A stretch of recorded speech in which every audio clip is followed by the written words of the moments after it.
الحمد لله رب العالمين. الحمد لله الذي أنزل على عبده الكتاب ولم يجعل له عوجا.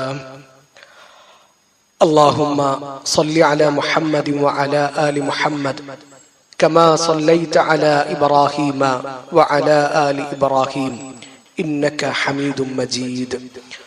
اللهم بارك على محمد وعلى آل محمد كما باركت على إبراهيم وعلى آل إبراهيم إنك حميد مجيد. أما بعد فإن خير الكلام كلام الله وخير الهدي هدي محمد صلى الله عليه وسلم وشر الأمور محدثاتها وكل محدثة بدعة وكل بدعة ضلالة وكل ضلالة في النار.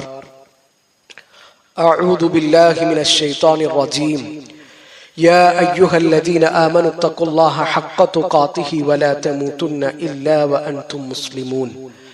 يا أيها الذين آمنوا اتقوا الله وقولوا قولا سديدا يصلح لكم أعمالكم ويغفر لكم ذنوبكم ومن يطع الله ورسوله فقد فاز فوزا عظيما.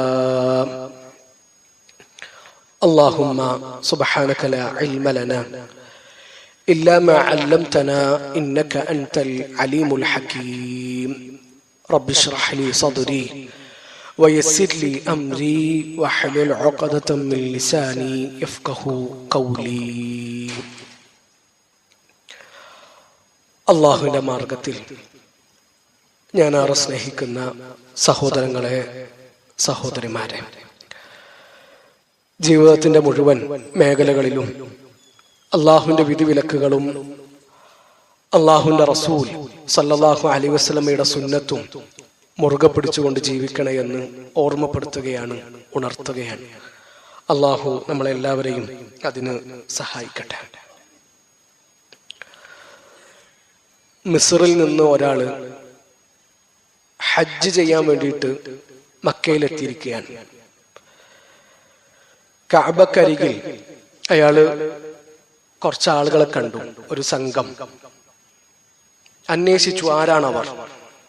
മൻ ഹൗലാഇൽ ഖൗം. അപ്പൊ അയാൾക്ക് കിട്ടിയ ഉത്തരം ഹൗലാഇ ഖുറൈശ്, അവര് ഖുറൈശികളാണ്. ആരാണ് അവരുടെ കൂട്ടത്തിൽ തലമുതിർന്ന ഒരാൾ? അവരുടെ നേതാവ് ആരാണ്? അബ്ദുല്ലാഹിബ്നു ഉമർ. അബ്ദുല്ലാഹിബ്നു ഉമർ ആണ് ആ സംഘത്തിന്റെ ലീഡർ. അപ്പൊ ആ മനുഷ്യൻ ഇബ്നു ഉമർ റളിയല്ലാഹുവിന്റെ അടുക്കൽ വന്നിട്ട് സംസാരിക്കുകയാണ്. ഇബ്നു ഉമർ, എനിക്ക് കുറച്ച് കാര്യങ്ങൾ ചോദിക്കാനുണ്ട്, അറിയാനുണ്ട്. നിങ്ങൾ അതിന് ഉത്തരം തരുമെന്ന് ഞാൻ പ്രതീക്ഷിക്കുന്നു. ആ മനുഷ്യന്റെ ഒന്നാമത്തെ ചോദ്യം, ഹൽ തഅലമു അന്ന ഉസ്മാൻ ഫറ യൗമ ഉഹദ്.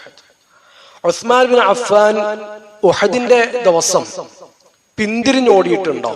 യുദ്ധക്കളത്തിൽ നിന്ന് പിന്തിരിഞ്ഞു പോയിട്ടുണ്ടോ? അബ്ദുല്ലാഹിബ്നു ഉമർ റളിയല്ലാഹു അൻഹു പറഞ്ഞു, ഉസ്മാൻ ബിൻ അഫ്ഫാൻ റളിയല്ലാഹു അൻഹു ഉഹദിനിടയിൽ പിന്തിരിഞ്ഞോടിയിട്ടുണ്ട്. തഅലമു അന്നഹു തഗയ്യബ അൻ ബദ്രിൻ വലം യശ്ഹദ്. ബദറിൽ ഉസ്മാൻ പങ്കെടുത്തിട്ടില്ല. ബദർ യുദ്ധത്തിൽ ഉസ്മാൻ ഉണ്ടായിരുന്നില്ല. ഞാൻ പറഞ്ഞത് ശരിയല്ലേ? അബ്ദുല്ലാഹിബ്നു ഉമർ പറഞ്ഞു, അതെ, ബദറിൽ ഉസ്മാൻ ഉണ്ടായിരുന്നില്ല, ഉസ്മാൻ പങ്കെടുത്തിട്ടില്ല. തഅലമു അന്നഹു തഗയ്യബ അൻ ബൈഅത്തി റിദ്വാൻ. ബൈഅത്തു റിദ്വാനിലും ഉസ്മാൻ പങ്കെടുത്തിട്ടില്ല, അതും ശരിയല്ലേ? അതെ, ബൈഅത്തു റിദ്വാനിലും ഉസ്മാൻ പങ്കെടുത്തിട്ടില്ല. നമുക്കറിയാം, ഉസ്മാൻ റളിയല്ലാഹു അൻഹുവിന്റെ കാലത്ത് അദ്ദേഹത്തിനെതിരെ കുറച്ച് ആൾക്കാർ തിരിഞ്ഞിരുന്നു. മുനാഫിക്കുകൾ ചില ആരോപണങ്ങളൊക്കെ ഉസ്മാൻ ഇബ്നു അഫ്ഫാൻ റളിയല്ലാഹുവിന്റെ പേരിൽ കെട്ടിച്ചമച്ചുണ്ടാക്കിയിട്ടുണ്ട്. അതുകൊണ്ട് തന്നെ ഉസ്മാൻ ഇബ്നു അഫ്ഫാൻ റളിയല്ലാഹു അൻഹുവിന് ശത്രുക്കളും ഉണ്ടായിരുന്നു. അപ്പൊ ഈ മനുഷ്യൻ ഇബ്നു ഉമറിന്റെ ഉത്തരങ്ങളൊക്കെ കിട്ടിയപ്പോ തക്ബീർ ചൊല്ലിയാണ്, അല്ലാഹു അക്ബർ. അയാൾക്ക് സന്തോഷായി. കാരണം ഉസ്മാൻ ഇബ്നു അഫ്ഫാൻ റളിയല്ലാഹു അൻഹുവിന്റെ ശത്രുക്കളിൽ നിന്ന് അയാൾ കേട്ട കാര്യങ്ങളൊക്കെ സത്യമാണ്. അപ്പൊ അയാൾക്ക് സന്തോഷമായിട്ട് അയാൾ തിരിഞ്ഞു പോകുമ്പോ ഇബ്നു ഉമർ റളിയല്ലാഹു അൻഹു അയാളെ തിരിച്ചു വിളിച്ചു, തആൽ ഉബയ്യിൻ ലക്, എനിക്ക് കുറച്ച് കാര്യങ്ങൾ പറയാനുണ്ട്.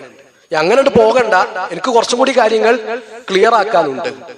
എന്നിട്ട് അബ്ദുല്ലാഹി ഇബ്നു ഉമർ റളിയല്ലാഹു അൻഹു പറയാണ്, ഉഹദിൽ ഉസ്മാൻ പിന്തിരിഞ്ഞോടിയിട്ടുണ്ട് എന്നത് ശരിയാണ്. ഫഅശ്ഹദു അന്നല്ലാഹ അഫാ അൻഹു വഗഫറ ലഹു. പക്ഷേ ആ പിന്തിരിഞ്ഞോടിയത് അള്ളാഹു അദ്ദേഹത്തിന് പുറത്തു കൊടുത്തിട്ടുണ്ട്. ആ വിഷയത്തിൽ അള്ളാഹു അദ്ദേഹത്തിന് മാപ്പ് കൊടുത്തിട്ടുണ്ട്. ഉസ്മാൻ ബദറിൽ പങ്കെടുക്കാത്തതല്ലേ നിന്റെ രണ്ടാമത്തെ ഒരു പ്രശ്നം?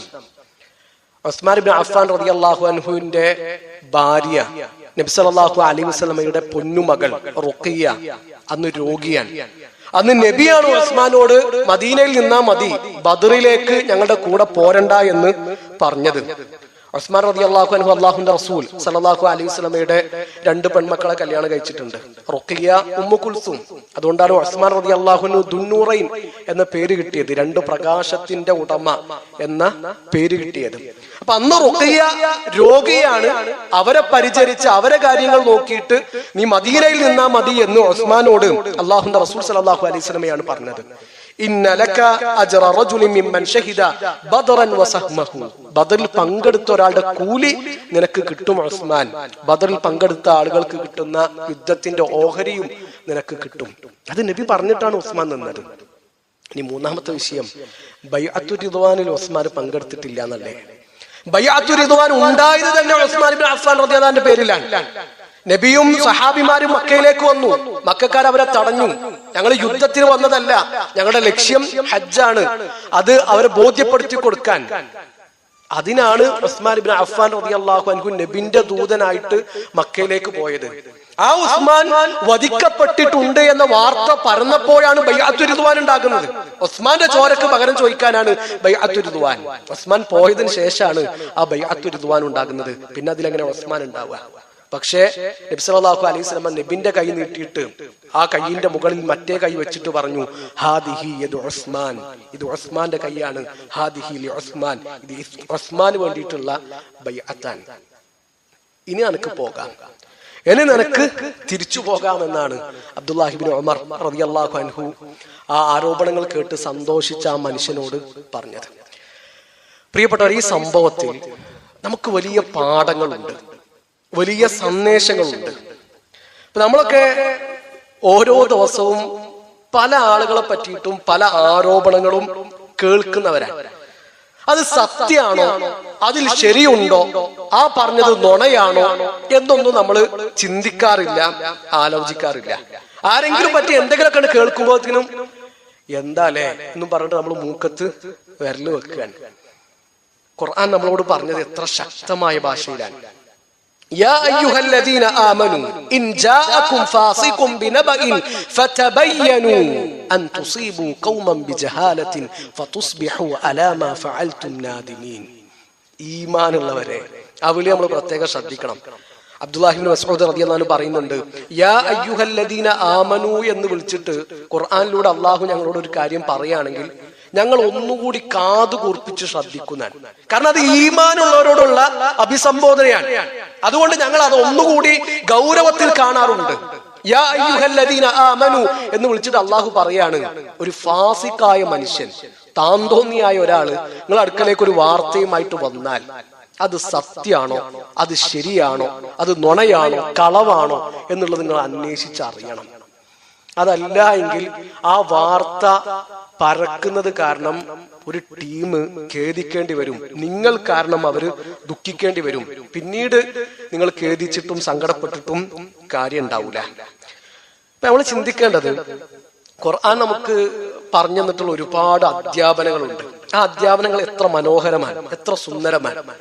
ഖുർആൻ നമുക്ക് പഠിപ്പിച്ചു തന്ന ശീലങ്ങളും അധ്യാപനങ്ങളും ഒക്കെ നമ്മൾ ജീവിതത്തിൽ കൊണ്ടു നടക്കുകയാണെങ്കിൽ ഈ നാട്ടിലെ ജീവിതം എത്ര സ്വസ്ഥതയും സമാധാനവും സന്തോഷവും നിറഞ്ഞതായിരിക്കും. അപ്പൊ ഒരു വാക്ക് പറയുന്നതിന് മുമ്പ് നമ്മൾ 100 വട്ടം ആലോചിക്കണം. ഇത് പറയുന്നത് കൊണ്ട് എനിക്ക് എന്താണ് മെച്ചം? ദുനിയാവിൽ അതുകൊണ്ട് എനിക്ക് ഖൈറുണ്ടോ? ആഖിറത്തിൽ അതുകൊണ്ട് എനിക്ക് എന്തെങ്കിലും ലാഭമുണ്ടോ? അതല്ല, ഞാൻ അത് പറയുന്നത് കൊണ്ട് എനിക്ക് നഷ്ടമാണോ ഉള്ളത്? നമ്മളൊരു വാക്ക് പറയുമ്പോൾ ആ വാക്ക് എഴുതി വെക്കാൻ അള്ളാഹു ഏൽപ്പിച്ച ആൾക്കാരുണ്ട്. മാ യൽഫിദു മിൻ ഖൗലിൻ ഇല്ലാ ലദൈഹി റഖീബുൻ അതീദ്. അവരവരുടെ ഡ്യൂട്ടി വളരെ കൃത്യമായിട്ട് നിർവഹിക്കുകയും ചെയ്യും. നബി സല്ലല്ലാഹു അലൈഹി വസല്ലം വെറുതെ പറഞ്ഞൊന്നല്ല, മൻ യദ്മനു ലി മാ ബൈന ലിഹ്യൈഹി വമാ ബൈന റിജ്ലൈഹി അദ്മനു ലഹുൽ ജന്ന. സുബ്ഹാനല്ലാഹ്. ഒരാള് രണ്ട് താടിയെല്ലുകൾക്കിടയിലുള്ളത്, രണ്ട് തുടയെല്ലുകൾക്കൂടെ ഇടയിലുള്ളത് സൂക്ഷിക്കാമെന്ന് ശ്രദ്ധിക്കാമെന്ന് എനിക്ക് ഉറപ്പ് തരികയാണെങ്കിൽ, ജാമ്യം തരികയാണെങ്കിൽ ഓർക്ക് സ്വർഗത്തിന് ഞാൻ ജാമ്യം നിൽക്കാമെന്നാണ് അള്ളാഹുന്റെ റസൂൽ സല്ലല്ലാഹു അലൈഹി വസല്ലം പറഞ്ഞിട്ടുള്ളത്. നമ്മൾ എന്തിനാ വെറുതെ ആരെങ്കിലും പറ്റിയിട്ട് എന്തെങ്കിലുമൊക്കെ പറഞ്ഞിട്ട് നമ്മൾ ചെയ്ത കുറച്ച് കാര്യങ്ങൾ ബാത്തിലാക്കുന്നത്? ഒരുപാടൊന്നും നമ്മൾ ചെയ്തിട്ടില്ലല്ലോ. ആ ചെയ്ത കുറച്ച് കാര്യങ്ങൾ എന്തിനാ വേറൊരാളെ പറ്റിയിട്ട് ഇല്ലാത്തത് പറഞ്ഞിട്ട് നമ്മൾ തന്നെ വെള്ളത്തിലാക്കുന്നത്? അള്ളാഹുന്റെ റസൂൽ സല്ലല്ലാഹു അലൈഹി വസല്ലം സഹാബിമാരോട് ചോദിക്കുന്നുണ്ട്, അത്തദറൂന മനിൽ മുഫ്ലിസ്, ഒന്നുമില്ലാത്തവൻ ആരാന്ന് നിങ്ങൾക്ക് അറിയോ? അപ്പോ സ്വാഭാവികമായിട്ട് എല്ലാവരും കൊടുക്കുന്ന ഒരു മറുപടി നബിന്റെ അനുചരന്മാരും കൊടുത്തു, മല്ല ദിർഹമ ലഹു വലാ മത്താ. അള്ളാഹുന്റെ റസൂലെ, ദിർഹമില്ലാത്തവരല്ലേ, വിഭവങ്ങളില്ലാത്തവരല്ലേ? നബി സല്ലല്ലാഹു അലൈഹി വസല്ലം പറഞ്ഞു, എന്റെ ഉമ്മത്തിലെ മുഫ്ലിസ് നാളെ ആഖിറത്തിൽ വരും. അവൻ കുറെ നോമ്പെടുത്തിട്ടുണ്ട്, കുറെ നിസ്കരിച്ചിട്ടുണ്ട്, സ്വതക്ക കൊടുത്തിട്ടുണ്ട്, നന്മകളൊക്കെ ചെയ്ത മനുഷ്യനാണ്. പക്ഷേ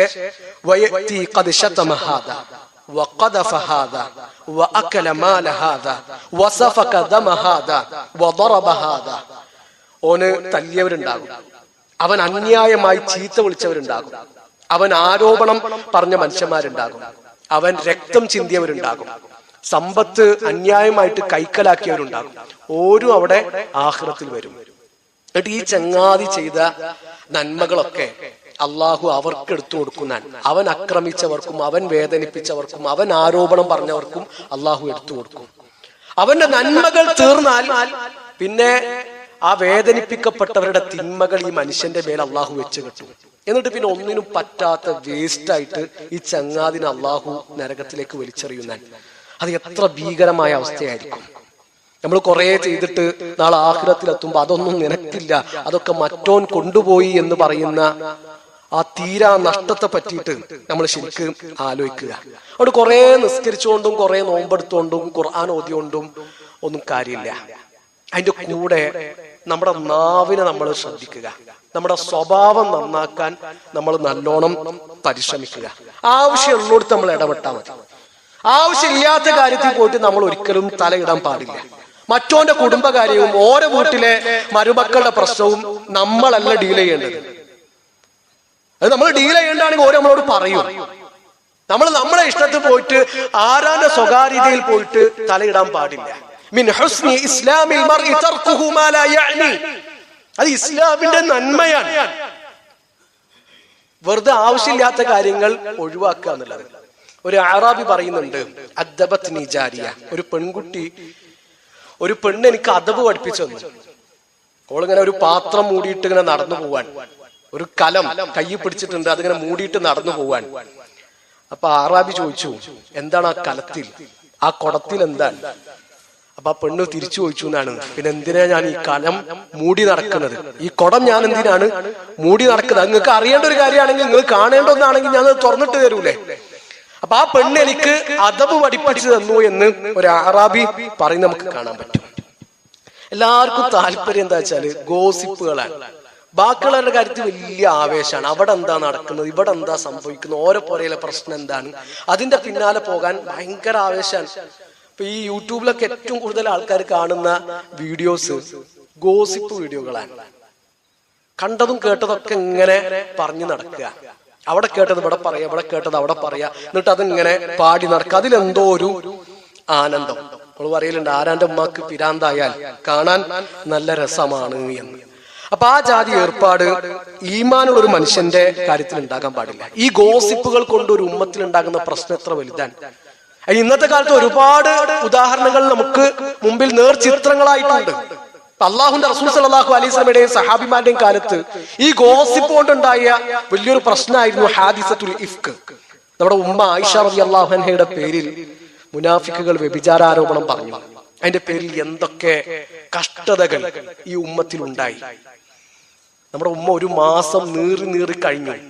അള്ളാഹുന്റെ റസൂൽ സല്ലല്ലാഹു അലൈഹി വസല്ലമക്ക് സങ്കടം, ആയിഷ ബീവിക്ക് സങ്കടം, അബൂബക്കർ സിദ്ദീഖ് റളിയല്ലാഹു അൻഹു സങ്കടം, അബൂബക്കർ റളിയല്ലാഹുവിന്റെ ഭാര്യയ്ക്ക് ആയിഷ ബീവിന്റെ ഉമ്മാക്ക് സങ്കടം. മുസ്ലിങ്ങൾ ഒന്നാകെ ദുഃഖത്തിലും സങ്കടത്തിലും. ആയിഷ ബീവിക്കൊക്കെ ഉണ്ടായ സങ്കടം ശരിക്കും ഹാദിസത്തുൽ ഇഫ്ക് ആ ഹദീസിന്റെ വരികളിൽ നിന്ന് വായിക്കുമ്പോൾ നമുക്ക് ബോധ്യപ്പെടും. നമ്മുടെ കണ്ണറിയാതെ നിറഞ്ഞു പോകും. അത്രക്കും തീക്ഷ്ണമായ പരീക്ഷണത്തിലൂടെയാണ് നമ്മുടെ ഉമ്മ ഹാദിസത്തുൽ ഇഫ്കിന്റെ സമയത്ത് കടന്നുപോയത്. വ്യഭിചാരാരോപണത്തിന്റെ സമയത്ത് പറയാനുള്ളവർക്ക് ഒരു വാക്ക് പറയാനേ ഉള്ളൂ. അപ്പൊ അതൊരു ഉമ്മത്തിനെ തകർക്കും, ഒരു സമൂഹത്തിന്റെ ഐക്യം തകർക്കും, കൂട്ടുകാര് പരസ്പരം തെറ്റിപ്പിരിയും. അപ്പൊ കണ്ടതും കേട്ടതൊക്കെ ഇങ്ങനെ പറഞ്ഞു നടക്കുക എന്നുള്ളത് വലിയ പ്രശ്നമാണ്. ആയിഷ ബീവിക്കെതിരെ വ്യഭിചാരാരോപണം ഉണ്ടായ സമയത്ത് അൻസാരികളുടെ വീട്ടിൽ നടക്കുന്ന ഒരു സംഭാഷണമുണ്ട്. ഉമ്മു അയ്യൂബും അബു അയ്യൂബും തമ്മിലുള്ള ഒരു സംഭാഷണം. ഉമ്മു അയ്യൂബ് ഭർത്താവിനോട് പറയാണ്, അമാ തസ്മഉ മാ യഖൂലു നാസു ഫീ ആയിഷ. ആയിഷ റളിയല്ലാഹുവിന്റെ വിഷയത്തിൽ ജനങ്ങൾ പറയുന്ന കാര്യങ്ങളൊക്കെ നിങ്ങൾ കേട്ടില്ലേ? അപ്പൊ ഉടനെ അബു അയ്യൂബ് റളിയല്ലാഹു അൻഹു പറയാണ്, നഅം വദാലികൽ കദിബ്, ഞാനതൊക്കെ കേട്ടിട്ടുണ്ട്, അതൊക്കെ പച്ച നുണയാണ്. അകുൻതി ഫാഇലതൻ ദാലിക യാ ഉമ്മ അയ്യൂബ്. ഉമ്മു അയ്യൂബ്, നിങ്ങളാണെങ്കിൽ അങ്ങനെ ചെയ്യോ? നിങ്ങളാണെങ്കിൽ നിങ്ങൾ അങ്ങനെ ചെയ്യോ? പറഞ്ഞില്ലേ, ഞാനാണെങ്കിൽ ഒരിക്കലും അങ്ങനെ ചെയ്യൂല. ലാ വല്ലാഹി മാ കുൻതു ലാ അഫ്അലഹു ഫആയിഷതു വല്ലാഹി ഖൈറുൻ മിൻക. അങ്ങനെയാണെങ്കിൽ ആയിഷ നിങ്ങളെക്കാളൊക്കെ എത്രയോ എത്രയോ എത്രയോ നല്ലവളാണ് എന്ന് അബു അയ്യൂബ് റളിയല്ലാഹു അൻഹു ഭാര്യക്ക് മറുപടി കൊടുക്കുന്നുണ്ട്. അപ്പൊ അങ്ങനെയാണ് ഒരാളെ പറ്റിയിട്ടുള്ള ഒരു ആരോപണം കേട്ടാൽ നമ്മൾ ചിന്തിക്കേണ്ടത്. ഈമാനുള്ള ഒരു മനുഷ്യനെ പറ്റിയിട്ട് മോശമായിട്ടുള്ള ഒരു ചിന്ത നമുക്കുണ്ടാകാൻ പാടില്ല. അതിനൊരു പ്രശ്നം എന്താ അറിയോ? ഇത് നമ്മളെ മേത്ത് തട്ടുമ്പോഴേ നമുക്കതിന്റെ ബേജാറും സങ്കടവും മനസ്സിലാവുള്ളൂ. നമ്മുടെ ഇറച്ചിമ കൊള്ളണം. ഇപ്പൊ കോഴിക്കോട് അങ്ങാടി കൂടെ ഒരു ആംബുലൻസ് ചീറിപ്പായുമ്പോ നമുക്ക് വലിയ ഫീലിംഗ് ഒന്നുമില്ല. ആ ആംബുലൻസ് നന്ദി അങ്ങാടിയിലെത്തിയാൽ നമ്മൾ അതൊന്നുകൂടി ശ്രദ്ധിക്കും. അത് നമ്മളെ പുറേക്കുള്ള വഴിയിലേക്ക് തിരിയാണെങ്കിലോ നമുക്ക് കുറച്ചും കൂടി ഒരു ബേജാറുണ്ടാവും. അത് നമ്മുടെ വീടിന്റെ മുറ്റത്ത് വന്ന് നിർത്തുകയാണെങ്കിലോ നമ്മുടെ മനസ്സൊന്ന് പടക്കും. അപ്പൊ നമുക്കത് തട്ടുമ്പോഴാണ് നമുക്ക് ആ സങ്കടവും ആ വിഷമവും ബോധ്യപ്പെടുക. ബാക്കിയുള്ളവരുടെ വിഷമം നമ്മുടെ കൂടി വിഷമമായിട്ട് മാറണം. അവന്റെ അഭിമാനം നമ്മുടെ കൂടി അഭിമാനമാകണം. ഒരു മുസ്ലിമിന്റെ അഭിമാനത്തിന് ഇസ്ലാം എത്ര വലിയ സ്ഥാനമാണ് കൊടുത്തിട്ടുള്ളത്, എത്ര വലിയ വിലയാണ് നൽകിയിട്ടുള്ളത്. നബി സല്ലല്ലാഹു അലൈഹി വസല്ലം പറഞ്ഞു, മൻ സതറ മുസ്ലിമൻ സതറഹു അല്ലാഹു യൗമൽ ഖിയാമ. ആരെങ്കിലും ഒരു മുസ്ലിമായ മനുഷ്യന്റെ പോരായ്മ, ന്യൂനത മറച്ചു വെക്കുകയാണെങ്കിൽ ഖിയാമത്ത് നാളിൽ അവന്റെ ന്യൂനതയും അള്ളാഹു മറച്ചു വെക്കുന്നതാണ്. 7 വൻപാപങ്ങൾ എണ്ണി പറഞ്ഞെടുത്ത് നബി സല്ലല്ലാഹു അലൈഹി വസല്ലം എണ്ണിയ ഒരു പാപം വഖദ്ഫുൽ മുഹ്സനാത്തിൽ മുഅ്മിനാത്തിൽ ഗാഫിലാത്ത്, തെറ്റ് ചെയ്യാത്ത നിഷ്കളങ്കരായ സ്ത്രീകളെ പറ്റിയിട്ട് ആരോപണം പറയാം. സ്ത്രീകളെ വിഷയത്തിൽ മാത്രമല്ല, പുരുഷന്മാരെ പറ്റിയിട്ട് ആരോപണം പറഞ്ഞാലും അതേ ഗൗരവം തന്നെയാണ്. അപ്പൊ അത് 7 വൻപാപങ്ങൾ എണ്ണി പറഞ്ഞപ്പോ അള്ളാഹുന്റെ റസൂൽ സല്ലല്ലാഹു അലൈഹി വസല്ലം എണ്ണി പറഞ്ഞ ഒരു വിഷയമാണ്. ഒരാളെ പറ്റിയിട്ട് വെറുതെ ആരോപണം പറഞ്ഞാലോ? ഇപ്പൊ വ്യഭിചാര ആരോപണം 4 സാക്ഷികളെ കൊണ്ടുവരണം. 4 സാക്ഷികൾ ഉണ്ടെങ്കിലേ ആ ഹുക്മ് സ്ഥിരപ്പെടുള്ളൂ. 4 സാക്ഷികളെ കൊണ്ടുവന്നിട്ടില്ലെങ്കിലോ ഓനെ 80 അടി അടിക്കണം എന്നുള്ളതാണ് ഇസ്ലാമിന്റെ നിയമം. ഇസ്ലാമിക ചരിത്രത്തിൽ ഇന്ന് വരെ 4 സാക്ഷികളെ കൊണ്ടുവന്നതിന്റെ പേരിൽ ഒരാളും എറിഞ്ഞു കൊല്ലപ്പെട്ടിട്ടില്ല. കാരണം അത്രക്കും കടുപ്പമാണ് അതിന്റെ നിബന്ധനകൾ. വെറുതെ എന്തെങ്കിലും കണ്ടാൽ ആരോപണം പറയാൻ പറ്റൂല. ഒരാണോ ഒരു പെണ്ണോ ഒരു റൂമിൽ നിന്ന് ഇറങ്ങി പോകുന്നത് കണ്ടു, ആരോപണം പറയാൻ പറ്റൂല. ഓരോരു പുതപ്പിന്റെ ഉള്ളിൽ കിടക്കുന്നത് കണ്ടാൽ പോലും വ്യഭിചാരാരോപണം പറയാൻ പറ്റൂല. നബി സല്ലല്ലാഹു അലൈഹി വസല്ലം അത് അത്രക്കും വ്യക്തമായിട്ട് പറഞ്ഞു തന്നു. ഒരു സുറുമ കുപ്പിയിലേക്ക് സുറുമക്കോലോ ഇറങ്ങുന്നത് പോലെ അത് ശരിക്കും കാണണം. അത് കണ്ടിട്ട് ആരെങ്കിലും 4 സാക്ഷികൾ ഉണ്ടായിട്ട് എറിഞ്ഞു കൊല്ലപ്പെടോ? അപ്പൊ അത്രക്കും ഒരു മുസ്ലിമിന്റെ അഭിമാനത്തിന് ഇസ്ലാം വില നൽകിയിട്ടുണ്ട്. അത്രക്കും അമൂല്യമാണ് ഒരാളുടെ അഭിമാനം എന്ന കാര്യം നമ്മൾ പ്രത്യേകം ശ്രദ്ധിക്കുക. ഏതായാലും മുസ്ലിങ്ങൾക്കിടയിൽ ഭിന്നിപ്പുണ്ടാക്കുന്ന കാര്യങ്ങളൊക്കെ അതിന്റെ വാതില് നമ്മുടെ ദീന് കൊട്ടി അടച്ചിട്ടുണ്ട്. ഒരാൾ കച്ചവടം ഉറപ്പിച്ചെടുത്ത് പോയിട്ട് വേറൊരാൾക്ക് കച്ചവടം നടത്താൻ പറ്റൂല. 2 ആൾക്കാർ കച്ചവടം നടത്തി, ഒരു 10,000 ഉറുപ്പ്യക്ക് അത് കച്ചവടമാക്കി. വേറൊരുത്തും വന്നിട്ട് പറയാണ്, ഈ ആ കച്ചവടത്തിൽ നിന്ന് പിന്മാറിയേക്ക്, ഞാൻ 7,500 ഉറുപ്പ്യക്ക് എനിക്ക് സാധനം തരാം. പറ്റൂല, ആ കച്ചവടം ഹറാമാണ്. അവരാദ്യം തൃപ്തിപ്പെട്ട് പരസ്പരം കണ്ടു ഉറപ്പിച്ച കച്ചവടത്തിന് ഇടയിൽ പോയിട്ട് നമ്മൾ വേറെ കച്ചവടം നടത്തുക, ആ കച്ചവടം ഹറാമാണ്. എന്താ കാരണം? അതിലൊരു കാരണം അത് മുസ്ലിങ്ങൾക്കിടയിൽ പ്രശ്നം ഉണ്ടാക്കുന്ന വിഷയമാണ്. ഒരാൾ ഒരു പെണ്ണിനെ പോയി കണ്ടു, ഒരു കല്യാണം കഴിക്കാൻ തീരുമാനിച്ചിരിക്കുകയാണ്. അപ്പൊ അതിന്റെ ഇടയിൽ വേറൊരുത്തും പോയിട്ട് ആ പെണ്ണിനെ കാണാൻ പറ്റൂല. ഓരോ കാര്യത്തിലും ഒരു തീരുമാനമാകണം. ആദ്യം കണ്ട ആൾ അതിൽ നിന്ന് പിന്മാറിയാലേ രണ്ടാമത്തവൻ ആ പെണ്ണിനെ പോയിട്ട് കാണാൻ പറ്റുള്ളൂ. എന്താ കാര്യം? അത് ഓർക്കിടെ പ്രശ്നം ഉണ്ടാക്കുന്ന കാര്യമാണ്. വലാ തനാജശു, നിങ്ങൾ പരസ്പരം വിലയേറ്റി പറയാൻ പാടില്ല. ഒരുത്ത സാധനം വാങ്ങാൻ വന്നപ്പോ മറ്റവർക്ക് ആ സാധനം ആവശ്യമൊന്നുമില്ല, പക്ഷെ ഇങ്ങനെ വില കൂട്ടി പറയാം അവനക്ക് കിട്ടണ്ടെന്ന് വിചാരിച്ചിട്ട്. ഇസ്ലാം വിലക്കി, ഹറാമാണ്. കാരണം എന്താ? അത് മുസ്ലിങ്ങൾക്കിടയിൽ പ്രശ്നം ഉണ്ടാക്കുന്ന കാര്യമാണ്. അപ്പൊ അങ്ങനെ നമുക്കിടയിൽ പ്രശ്നങ്ങൾ ഉണ്ടാക്കുന്ന, മുസ്ലിങ്ങൾക്കിടയിൽ വെറുപ്പുണ്ടാക്കുന്ന കാര്യങ്ങൾ ആ വാതിലുണ്ട് നമ്മുടെ ദീന അടച്ചു. സ്നേഹം ഉണ്ടാക്കാനുള്ള വഴികൾ നമുക്ക് പറഞ്ഞു തരികയും ചെയ്തു. ആ സ്നേഹം ഉണ്ടെങ്കിലേ നമുക്ക് സ്വർഗത്ത് പോകാൻ പറ്റുള്ളൂ. അല്ലാഹുവിന്റെ റസൂൽ സല്ലല്ലാഹു അലൈഹി വസല്ലം പറഞ്ഞു, വല്ലദീ നഫ്സി ബിയദിഹി, അല്ലാഹു തന്നെയാണ് സത്യം, ലാ തദ്ഖുലുൽ ജന്നത ഹത്താ തുഅ്മിനു, ഈമാൻ ഉള്ളവരാകുന്നവരെ നിങ്ങൾ സ്വർഗ്ഗത്ത് പ്രവേശിക്കൂല. വലാ തുഅ്മിനു ഹത്താ തഹാബു, നിങ്ങൾ പരസ്പരം സ്നേഹിക്കുന്നവരെ നിങ്ങൾ ഈമാൻ ഉള്ളവരാവുകയും ചെയ്യുകയില്ല. അവല അദുല്ലുകും അലാ ഷൈഇൻ ഇദാ ഫഅൽതുമൂഹു തഹാബബ്തും, നിങ്ങൾക്കിടയിൽ സ്നേഹം വർദ്ധിക്കാൻ ഞാൻ ഒരു മാർഗം പറഞ്ഞു തരട്ടെ. അഫ്ഷുസ്സലാമ ബൈനക്കും, നിങ്ങൾക്കിടയിൽ സലാം വ്യാപിപ്പിക്കണം, പരക്കെ സലാം പറയണം എന്നാണ് നബി സല്ലല്ലാഹു അലൈഹി വസല്ലമ പറഞ്ഞിട്ടുള്ളത്. അപ്പൊ നമ്മളൊരു ഉമ്മത്താണ്, നമ്മളൊരു കുടുംബമാണ്. ഈമാൻ എന്ന ചരട് നമ്മളെ കോർത്തിണക്കുന്നുണ്ട് എന്ന ഒത്തൊരുമയോട് കൂടി ജീവിക്കാൻ നമുക്ക് പറ്റണം. അള്ളാഹു പരസ്പരം വെറുപ്പും വിദ്വേഷവും ഇല്ലാതെ ഒരേ കുടുംബത്തെ പോലെ ഒരേ ആദർശത്തിന്റെ ആളുകളായിട്ട് ജീവിക്കുവാൻ നമ്മളെല്ലാവരെയും സഹായിക്കട്ടെ.